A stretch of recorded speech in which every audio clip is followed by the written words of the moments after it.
2023년이 시작이 됐습니다. 아무도 경험해보지 못한 2023년이지요. 올해는 토끼의 해입니다. 토끼도 그냥 토끼가 아니고 검은 토끼라고 또 얘기를 해서 그냥 토끼의 해 그러면 되지 왜 꼭 검은 토끼 또 뭐 흰말띠 검은 말띠 이렇게 하는지 모르겠지만 올 한 해 여러분의 가정에 하나님이 주시는 은총으로 형통하시기를 주님의 이름으로 축원합니다. 새해도 세상은 여전히 어려울 것입니다. 그러나 이 어려움 속에서 우리 교회에는 정말 하나님이 하시는 놀라운 일들과 또 여러분의 가정과 자녀들 또 여러분이 하시는 기업에 하나님의 살아계신 역사가 날마다 나타나게 되기를 축원합니다. 저는 새가족이나 신방을 가면 형통이라고 하는 말을 꼭 합니다. 형통이라고 하는 말은 처음보다 끝이 좋다라고 하는 아주 멋진 말입니다.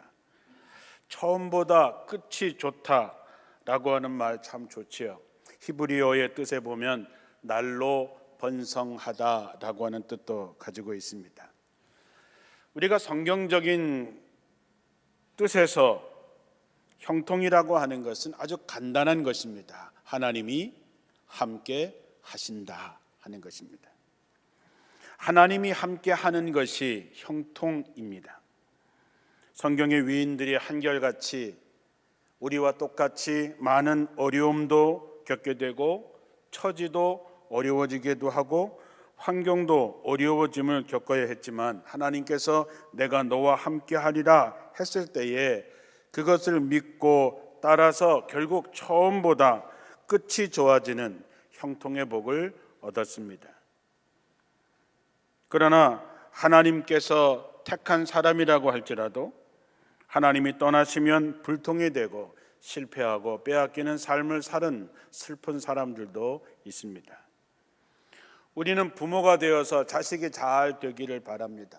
때로는 내가 힘들어져도 내가 어려워져도 내 자식이 잘 될 수만 있다면 우리는 무엇이든지 할 수 있는 게 부모의 마음입니다. 하나님은 우리보다 하나님이 우리가 잘 되기를 우리가 형통하기를 더 원하십니다. 올해 우리 교회 표어가 저 위에 있습니다. 한번 다 같이 따라해 볼까요? 공감, 감동, 동역하는 성도. 우리가 서로 공감으로 하나가 되고 서로 감동을 나누고 동역으로 세워지는 원주제일교회가 되기를 축원합니다. 그래서 더불어 사는 기쁨이 충만한 교회가 되어야 되는 것이지요. 우리는 어려운 한 해를 보냈고 또 올 한 해도 만만치 않을 것이지만 그러나 걱정하실 필요가 없습니다. 왜냐하면 올 한 해 성공적으로 보낼 수 있는 답을 하나님께서 우리에게 이미 주셨기 때문입니다.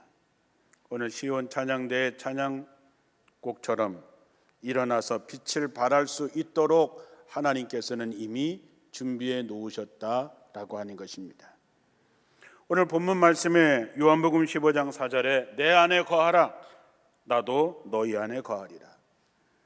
가지가 포도나무에 붙어 있지 아니하면 스스로 열매를 맺을 수 없음 같이 너희도 내 안에 있지 아니하면 그러하리라.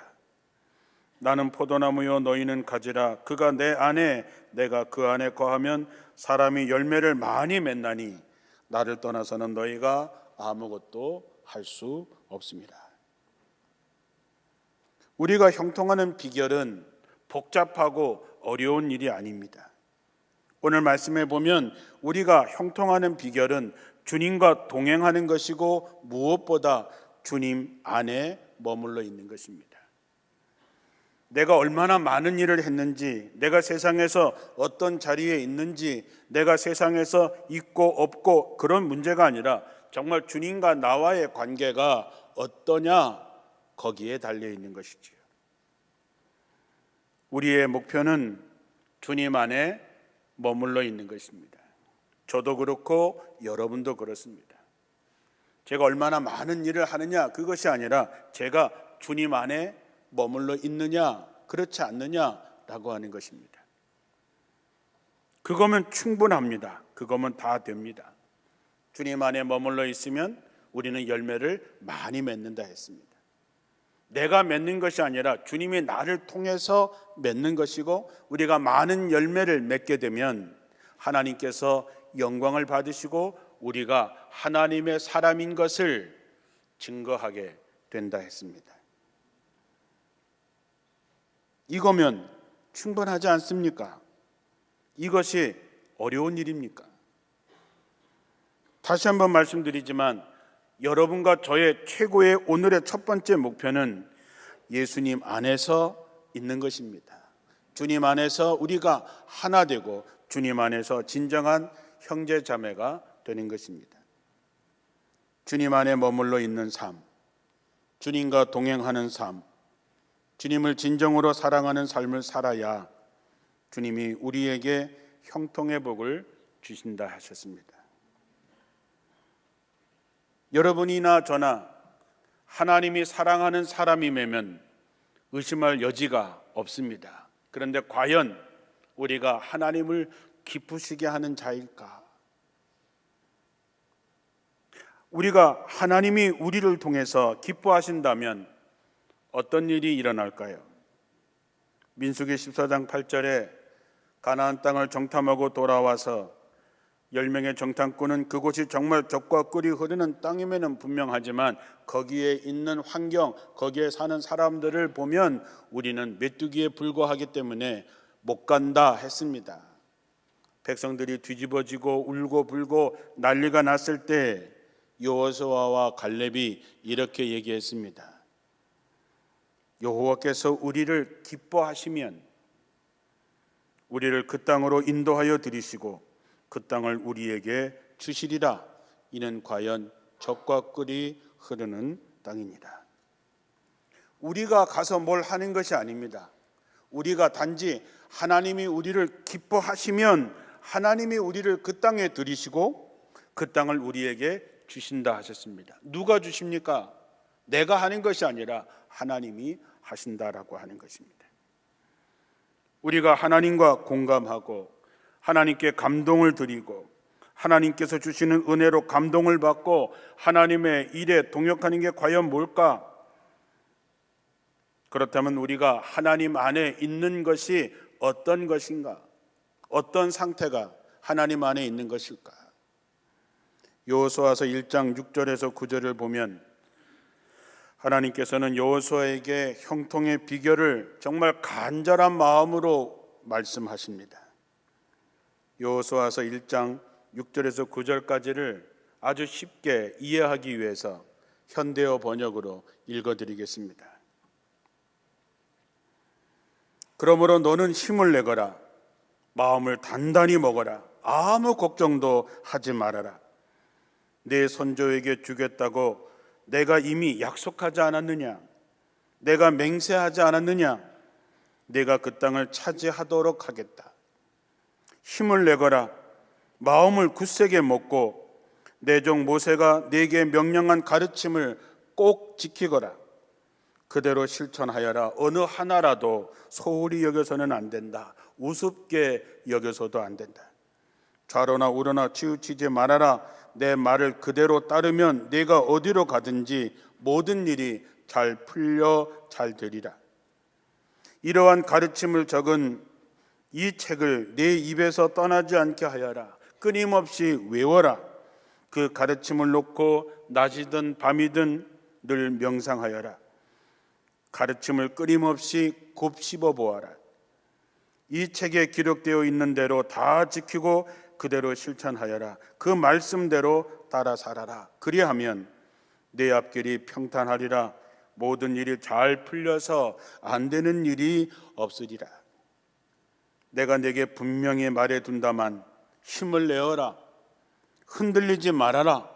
마음을 굳게 먹어라. 아무 걱정도 하지 말아라. 무서워하지도 말아라. 놀라지도 말아라. 내가 어디로 가든지 네 하나님 나 여호와가 항상 너와 함께 있을 것이다. 마음을 단단히 먹고 세상에 휘둘리지 말고 하나님을 믿으라라고 하는 것입니다. 하나님께서 아주 애타게 말씀하십니다. 내가 약속한 거 아니냐? 내가 맹세한 것 아니냐? 내가 내 이름을 걸고 약속했으니까 너희들은 믿고 따라오기만 하면 된다는 것입니다.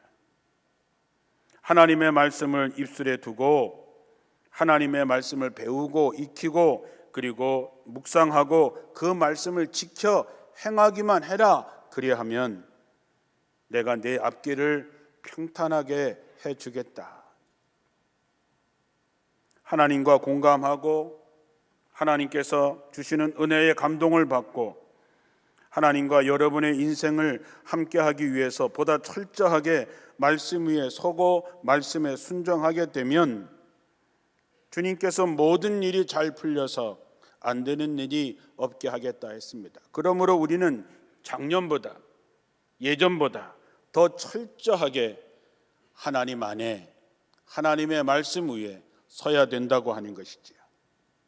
그래야 올 한 해 여러분의 인생을 하나님의 계획 안에 넣어지게 되고 주시는 말씀을 마음에 새기고 순종해 나갈 때에 내 삶에 어떤 기적들이 나타나는지를 보게 될 것입니다.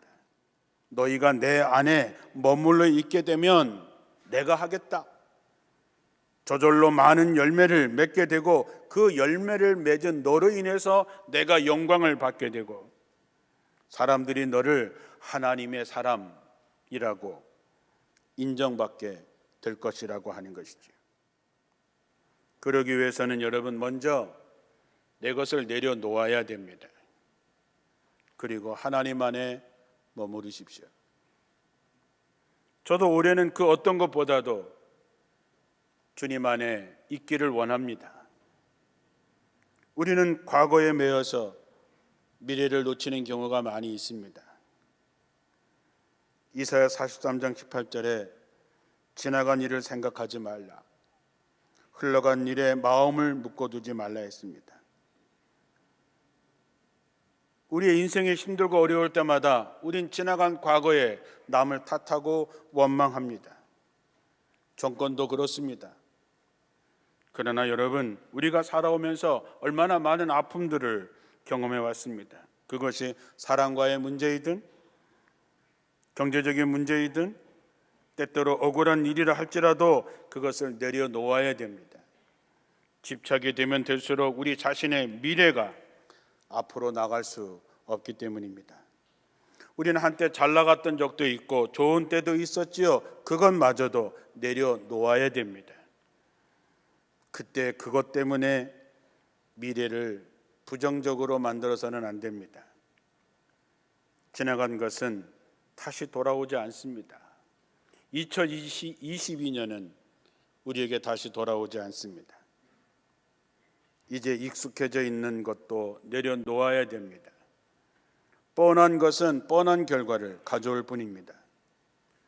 신앙생활을 편히 하려고 해서는 안 됩니다. 관례에 매이지 말고 새로운 변화에 도전해야 됩니다. 여러분, 주님을 위해서 고난을 받아보신 적이 있습니까?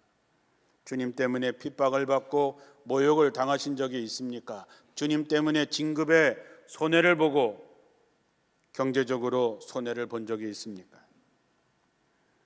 그런 일이 없다면 하나님 앞에 부끄러워서 어찌 서시겠습니까? 헌신과 눈물 그리고 십자가를 지고 골고다 언덕을 오르지 않는 이가 어찌 주님의 영광의 자리에 앉을 수 있겠습니까? 주어진 사명을 감당하지 못하고 어찌 하나님의 나라에는 가려고 했습니까? 순교자들은 순교할 때에 기뻐했다 그랬습니다. 그 고통과 어려움이 있는데 어떻게 기뻐할 수 있었을까? 순교자들은 한결같이 나도 주님처럼 나도 사도들처럼 순교의 자리에 설 수 있는 것을 기뻐했습니다. 내 것을 내려놓으시고 주님을 모시기 바랍니다. 주님 안에 머물러 있어야 됩니다. 그래야 주님과 공감하기 시작하는 것이지요. 내가 죽고 내 안에 주님이 살아 계셔야 하나님의 역사의 주인공이 될 수 있는 것입니다. 내 것을 내려놓지 못하고 지난 일에 매여서 주님이 주시는 형통의 복을 놓치는 일이 없게 되기를 주님의 이름으로 축원합니다. 이제 주님 안에 있다면 이젠 주님께서 하실 일을 기대하시기 바랍니다. 2022년도 어려웠지만 2023년도 어려울 것입니다. 그동안 여러분이 수많은 시간을 잘 견디어 오셨다고 말씀드리고 싶습니다. 장하게 여기까지 살아오셨다고 말씀드립니다. 여러분도 여러분 자신이 여기까지 힘들게 오신 자기 자신에게 정말 잘 살아왔다고, 잘 견뎠다고 한 번만이라도 인정해 주시기 바랍니다. 그런데 우리에게는 2023년도가 펼쳐지고 우리는 계속해서 가야 됩니다. 어떤 분은 나는 지금 어둠 속에 갇히고 땅 속에 묻혔다고 생각하시는 분들도 있으실 것입니다. 그러나 하나님은 여러분이 땅 속에 묻혀 있는 것이 아니라 땅 속에 심겨졌다고 말씀합니다. 땅 속에 묻힌 것은 죽은 것이지만 심겨진 것은 새로운 생명으로 되살아나기 때문이지요. 때때로 우리는 이기기 위해서 노력하기도 하지만 포기하지 않기 위해서 노력해야 될 때도 있습니다. 그래서 새해를 맞이하는 오늘도 우리는 믿음 안에서 씩씩하게 일어서서 또 한 발 한 발 내딛는 것입니다. 중요한 것은 하나님이 나와 함께 하시면 염려할 것이 없다 하십니다. 하나님께서 내가 하겠다고 하는데, 내가 주겠다고 하는데 뭘 염려하느냐라고 하는 것이죠. 오늘 말씀에 너희가 내 안에 머물러 있고 내 말이 너희 안에 머물러 있으면 너희가 무엇을 구하든지 다 그대로 이루어질 것이다. 앞에는 홍해가 막히고 뒤에는 애굽의 군대가 오는 절박한 상황에서 두려워하는 이스라엘 백성에게 하나님께서는 모세를 통해서 이렇게 말씀하셨습니다. 너희는 두려워하지 말고 가만히 서서 여호와께서 오늘날 너희를 위하여 행하시는 구원을 보라. 너희가 오늘 본 애굽 사람을 또다시는 영원히 보지 못하리라. 여호와께서 너희를 위하여 싸우시리니 너희는 가만히 있을지니라. 우리는 그동안 힘들고 어려울 때에 내가 뭔가 해보려고, 내가 뭔가 해결하려고, 내가 뭔가 하려고 처절하게 싸워왔습니다. 그러나 하나님은 말씀하십니다. 너희는 가만히 있어라. 내가 어떻게 너희를 위해서 싸우는지 지켜보라고 하는 것입니다. 여러분, 이게 어렵겠습니까? 뭐 닭대기라도 하나 들고 나가서 하나님을 도와야 되겠습니까? 하나님은 그렇게 하지 않습니다. 너희는 두려워하지 말고 가만히 서서 하나님께서 너희를 위해서 어떻게 하시는지, 어떻게 역사하시는지를 지켜보면 된다는 것입니다. 누가 할 수 있습니까? 하나님 안에 있는 사람만이 가만히 있을 수 있습니다. 하나님의 은혜를 아는 사람만이 이 말씀에 두려움을 떨쳐낼 수 있는 것이지요. 그동안 내가 하려고 했다면 이젠 여러분의 모든 것들을 하나님이 하시게 하면 됩니다. 마지막으로 우리가 하나님의 일에 전적인 동역자가 되면서 기적을 경험하게 되고 하나님을 찬송하는 사람들이 될 것입니다. 하나님께서는 이것을 위해서 우리를 지으셨습니다. 그래서 우리는 하나님의 동역자가 되어야 되고 주님의 증인이 되어야 됩니다. 참고인이 아니라 증인이 되어야 된다는 말 마음에 새기시기를 축원합니다. 늘 말씀드리지만 하나님은 이미 준비가 끝나셨습니다. 이제가 우리가 그것을 받고 누리고 나누면 되는 것이지요. 그래서 구경꾼이 돼서는 안 되고 방관자도 되면 안 됩니다. 모두가 다 주님의 동역자가 되어야 되는 것이죠. 그러면 경험되어집니다. 어떤 것이 하나님의 살아계신 역사가 어떤 것인지를 경험하게 됩니다. 이 난세, 이 어려움 속에서 기적을 경험하게 됩니다. 경험하면 그는 증인이 됩니다. 뭐라고 말하겠습니까? 하나님이 내게 이렇게 역사하셨습니다. 나는 증인이 되는 것이지요. 성경에서는 하나님을 경험한 자는 기적을 경험했습니다. 순종한 자만이 갖는 특권이지요. 홍해가 갈라지고 요단강이 갈라지고 여리고가 갈라지고 여리고가 무너지고 했던 모든 일들, 바위에서 샘이 터지고 쓴물이 단물로 바뀌었던 그런 경험들이 여러분에게도 나타나야지요. 옛날 이야기, 그때 이야기가 아니라 오늘을 살아가는 내게도 하나님의 기적이 나타나야지요.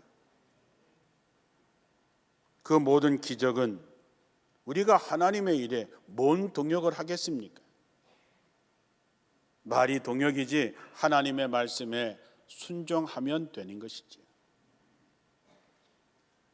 차려진 밥상도 먹지 못하고 뒤없는 사람이 얼마나 많은지 모릅니다. 하나님의 말씀대로 한번 살아보자는 것이죠. 내 생각, 내 판단을 보태지 말고 한번 하나님의 말씀대로 살아보자는 것이죠. 우리가 주님 안에 한번 있어 보자는 것이죠. 아메리카 대륙을 발견한 콜럼버스가 이런 얘기를 했습니다. 만일 선원들의 투표에 의해서 항해를 했다면 대서양을 3분의 1도 건너지 못하고 돌아왔을 것이다. 선원들은 두려워했습니다. 도대체 저 바다 끝에 뭐가 있을 줄 모르니까 날마다 돌아가자고 주장했습니다. 때로는 무기를 들고 대항까지 하면서 배를 돌리려고 했지만 콜럼버스는 앞으로 가자 했습니다. 저는 이것이 믿음이고 이것이 비전이라고 생각합니다. 콜럼버스는 믿음을 가졌기 때문에 앞을 향해서 나갈 수 있었고 선원들은 그 믿음이 없었기 때문에 의심을 갖고 있었기 때문에 두려워했던 것이지요. 우리 삶의 성공과 실패의 갈림길은 바로 여기에 있습니다. 하나님이 원하시는 비전에 우리의 생명을 다하여 기적을 경험해야 됩니다. 이제는 우리가 필요할 때마다 하나님을 불러내는 것이 아니라 하나님의 부르심에 순종하며 가보자는 것입니다. 마태복음 7장 24절에 예수님께서 말씀을 들은 사람이 지혜로운 것이 아니라 말씀을 듣고 행하는 사람이 지혜로운 사람이라고 말씀했습니다. 참 오늘날의 세상은 정신없이 빠르게 변화되는 시대에 살고 있습니다. 모든 것이 순식간에 변하는 시대에 살고 있습니다. 빠른 변화의 속도 때문에 변화를 예측할 수 없는 시대를 우리는 살아가고 있습니다. 우리가 볼 때는 너무나 빨리 가는 것 같지만 하나님의 눈으로 보면 우리가 가야 할 길이 보입니다. 비전이 생기지요. 탈출구가 보입니다. 해답이 보입니다. 우리가 환경을 바라보고 환경에 압도당하게 되면, 우리가 문제를 바라보고 문제를 생각하게 되면 그 문제는 점점 커져서 우리는 환경과 문제에 굴복할 수밖에 없지만, 우리가 하나님의 말씀의 창으로 그를 볼 때에, 주님 안에 있을 때 우리의 삶에는 기적이 일상화되는 그런 놀라운 일들을 경험하게 될 것입니다. 사랑하는 성도 여러분, 하나님과 공감하시고 하나님이 주시는 은혜에 감동하시고 하나님의 말씀에 기꺼이 동역함으로써 올해는 많은 열매를 맺는 성도들이 되고 하나님의 역사를 날마다 간증하는 저와 여러분이 되시기를 주님의 이름으로 축원합니다.